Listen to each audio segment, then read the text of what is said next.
Shalom, salam sejahtera. Saya Fiska Veronica Lumban Tobing dengan nomor induk mahasiswa 25160486602 akan mempresentasikan makalah yang berjudul Hubungan Filsafat dan Teologi guna memenuhi tugas UAS mata kuliah Filsafat Umum.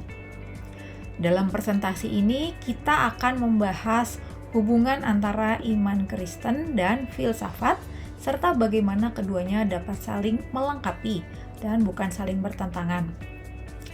Melalui pemaparan ini diharapkan kita dapat melihat secara lebih bijaksana peran filsafat dalam kehidupan orang percaya dan juga menemukan keseimbangan antara iman dan akal budi. Nah, sebagian orang Kristen menolak filsafat karena dianggap dapat melemahkan iman mereka. Kekhawatiran ini bisa saja muncul jika filsafat dipakai tanpa dasar iman yang kuat atau digunakan untuk menentang kebenaran Alkitab. Colin Brown di dalam bukunya Filsafat dan Iman Kristen mencatat bahwa terdapat sebagian komunitas Kristen yang menolak filsafat karena dianggap dapat menimbulkan keraguan iman. Sementara dalam sejarah, hubungan keduanya ada ketegangan, tetapi juga saling mempengaruhi. Beberapa ahli seperti Geisler dan Weinberg menjelaskan bahwa ada orang-orang yang menganggap filsafat sebagai bagian dari teologi karena membantu menyusun alasan atau argumen untuk membela iman Kristen. Nah, filsafat dan teologi bekerja bersama untuk memahami Allah dan membangun wawasan dunia Kristen.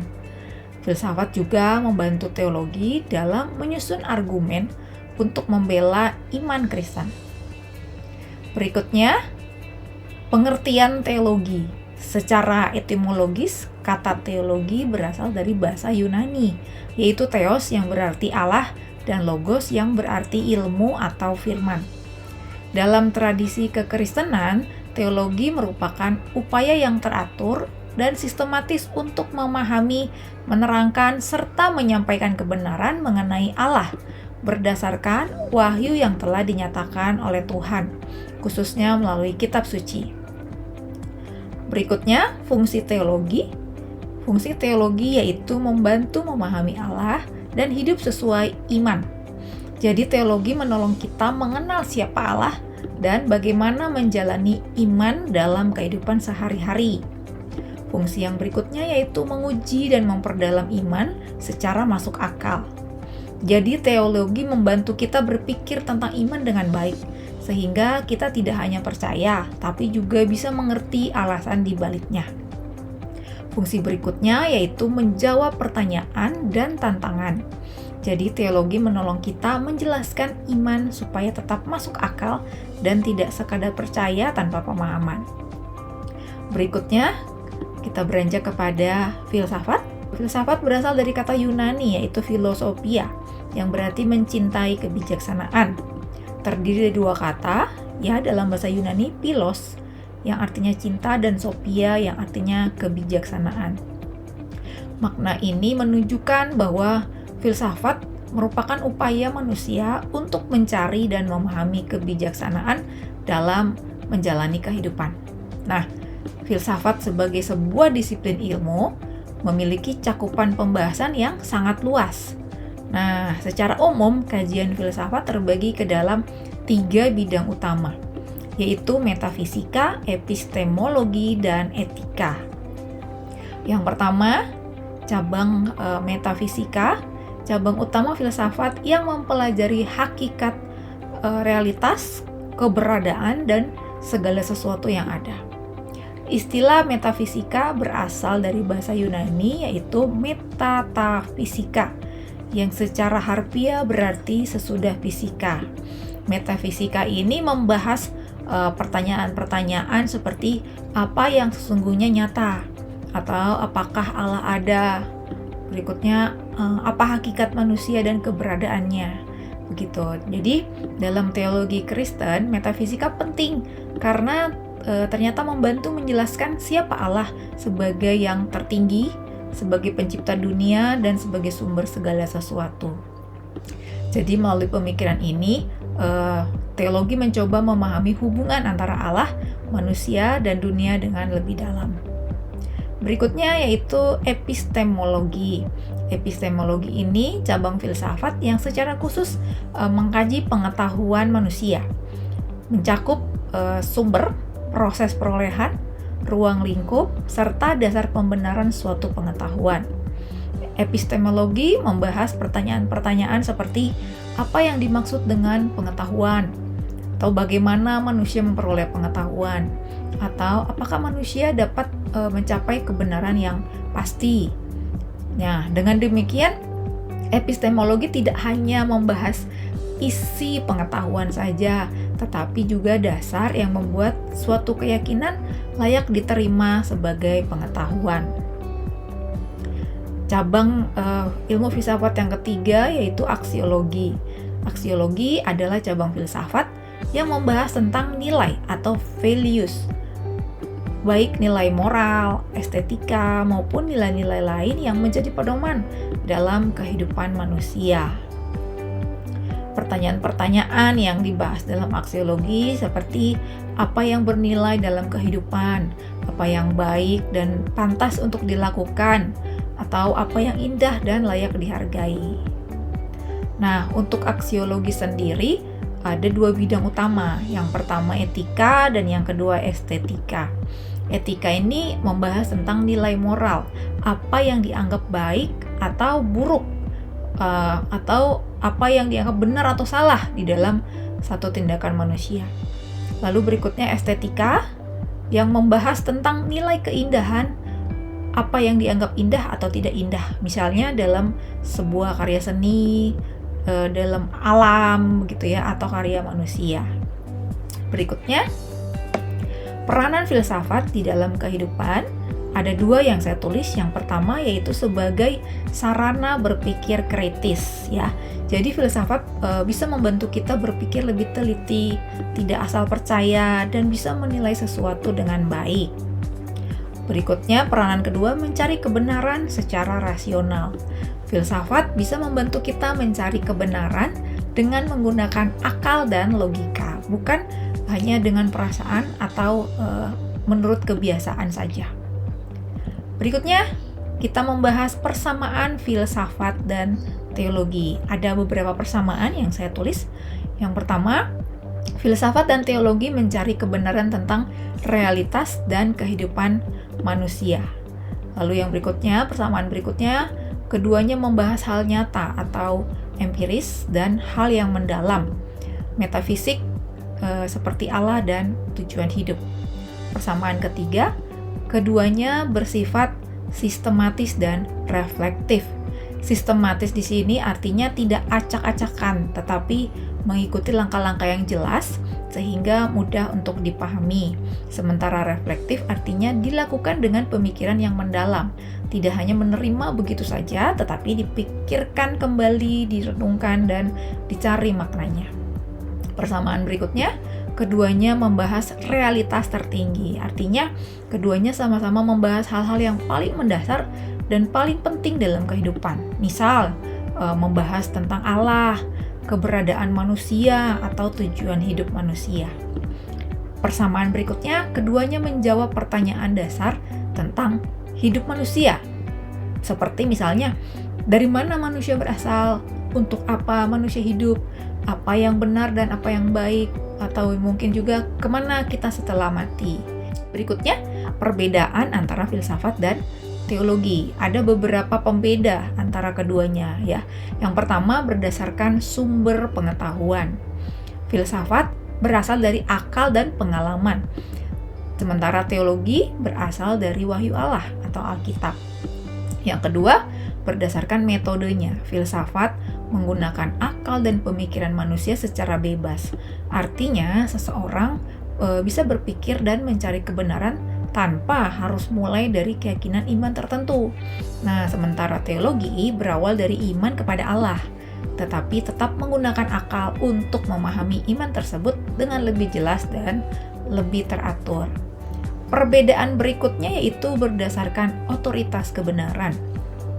Filsafat berdasarkan rasio dan logika, jadi sesuatu yang bisa diperdebatkan ya. Sementara teologi berdasarkan wahyu Allah, dan ini sifatnya absolut, tetap gitu ya, tidak berubah-ubah. Pembeda berikutnya berdasarkan tujuannya.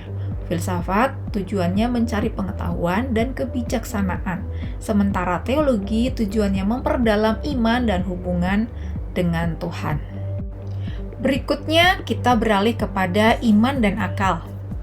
Nah, untuk iman dan akal, pengertian yang saya tulis yaitu iman merupakan sikap percaya manusia kepada Allah dan kebenaran wahyunya. Jadi yang secara khusus wahyu tersebut dinyatakan lewat kitab suci.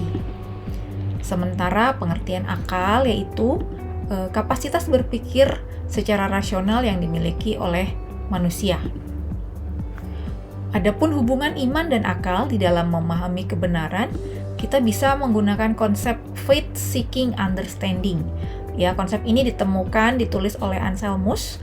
Dia menuliskan bahwa iman tidak menolak akal, tetapi justru mendorong manusia untuk memahami apa yang diyakininya. Nah, konsep ini berarti iman tidak menolak akal, tapi justru mendorong kita berpikir dan memahami apa yang kita percaya. Dengan kata lain, iman dan akal tidak bertentangan, tetapi saling membantu dalam hal menjelaskan dan memperdalamnya juga. Berikutnya kita bahas pandangan dari para bapak gereja mengenai iman dan akal. Bapak gereja yang pertama yang akan saya bahas yaitu Agustinus. Agustinus ini adalah salah satu bapak gereja yang paling berpengaruh di dalam mengembangkan hubungan antara iman dan akal. Ia menekankan bahwa iman dan akal tidak dapat dipisahkan, melainkan saling melengkapi. Agustinus mengemukakan prinsip credo ut intelligam, yang artinya aku percaya supaya aku mengerti. Berarti bahwa iman menjadi dasar untuk memahami kebenaran. Menurutnya, manusia harus terlebih dahulu percaya kepada Allah, baru kemudian menggunakan akalnya untuk bisa memahami iman tersebut. Pandangan yang kedua yaitu dari Thomas Aquinas. Menurut beliau, iman dan akal berasal dari Allah, maka keduanya tidak bertentangan. Jadi dia menekankan juga bahwa iman dan akal berasal dari sumber yang sama, yaitu Allah sendiri. Aquinas membedakan antara kebenaran yang dapat dicapai oleh akal, seperti misalnya keberadaan Allah secara umum, dan kebenaran yang hanya dapat diketahui melalui wahyu, seperti misalnya Tritunggal. Nah, berikutnya pandangan yang ketiga dari Tertullianus. Tertullianus ini dikenal sebagai tokoh yang cenderung memisahkan filsafat dari teologi. Ia terkenal dengan ungkapannya yang menolak campur tangan filsafat Yunani dalam iman Kristen. Tertullianus berpendapat bahwa iman harus berdiri sendiri tanpa dipengaruhi oleh pemikiran filsafat.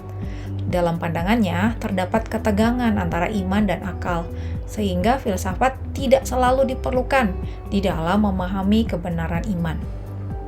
Berikutnya pandangan dari Origenes. Menurut beliau, filsafat adalah alat untuk memahami iman. Origenes adalah salah satu bapak gereja yang berusaha menggabungkan filsafat Yunani dengan teologi Kristen. Ia menggunakan pendekatan alegoris dalam menafsirkan Alkitab dan melihat filsafat sebagai alat untuk memahami iman. Menurutnya, filsafat dapat membantu menjelaskan kebenaran iman kepada dunia intelektual pada zamannya. Oleh karena itu, ia tidak menolak filsafat, melainkan memanfaatkannya sebagai sarana dalam pengembangan teologi. Berikutnya, kita lanjut kepada analisis hubungan filsafat dan teologi. Dari analisa yang saya bahas dalam makalah, bahwa hubungan antara filsafat dan teologi ada beberapa. Yang pertama, filsafat membantu kita berpikir lebih jelas dan teratur, sehingga kita bisa lebih mudah memahami ajaran teologi. Yang kedua, teologi memberi batasan agar pemikiran filsafat tidak menyimpang dari kebenaran iman dan firman Tuhan. Yang ketiga, integrasi filsafat dan teologi dalam prakteknya. Jadi integrasi filsafat dan teologi dalam praktek ini, khususnya dalam kehidupan sehari-hari, keduanya bisa dipakai bersama. Jadi iman dapat menjadi dasar dan filsafat membantu kita berpikir dengan baik. Yang keempat, filsafat dan teologi sebagai sarana mengenal Allah, maka keduanya membantu manusia mengenal Allah lebih dalam lewat teologi dan melalui iman, dan filsafat melalui pemikiran. Berikutnya, relevansi filsafat dan teologi bagi pendidikan agama Kristen, atau dengan kata lain, filsafat dan teologi itu penting dan berguna dalam pembelajaran agama Kristen. Bagaimana relevansinya? Ada beberapa hal. Yang pertama, filsafat melatih siswa berpikir kritis, sementara teologi memberi dasar iman. Berikutnya, teologi menjelaskan isi iman atau mencakup bagaimana kita memahami tentang Allah lewat firman-Nya, bagaimana kita paham tentang keselamatan, bagaimana kita paham tentang pandangan hidup, dan sebagainya. Berikutnya, relevansi yang berikutnya, lalu integrasi keduanya membuat iman rasional dan relevan. Maksudnya yaitu ketika filsafat dan teologi dipakai bersama, maka iman menjadi rasional. Iman bisa dipahami dengan akal, tidak hanya percaya tanpa alasan. Selain itu, iman juga menjadi relevan. Dengan kata lain, iman tetap bisa sesuai dan bisa diterapkan dalam kehidupan sehari-hari. Relevansi berikutnya, membantu menghadapi tantangan zaman modern. Jadi keduanya, filsafat dan teologi menolong siswa menghadapi pertanyaan sulit tentang iman secara logis dan tidak mudah goyah. Berikutnya, keduanya juga bisa membentuk pribadi yang beriman kuat, kritis, dan peka akan keadaan sosial sekitarnya, atau peduli dengan memperhatikan kondisi orang lain serta lingkungan sekitarnya. Maka, kesimpulan singkat berdasarkan pemaparan saya dalam presentasi ini yaitu yang pertama, filsafat adalah berpikir kritis dan logis untuk mencari kebenaran. Yang kedua, filsafat dan teologi saling melengkapi. Akal dan wahyu bekerja bersama untuk memahami kebenaran. Dan tujuan dari keduanya berbeda namun saling memperkaya. Demikian presentasi yang bisa saya sampaikan mengenai hubungan antara filsafat dan teologi. Terima kasih, Tuhan Yesus memberkati.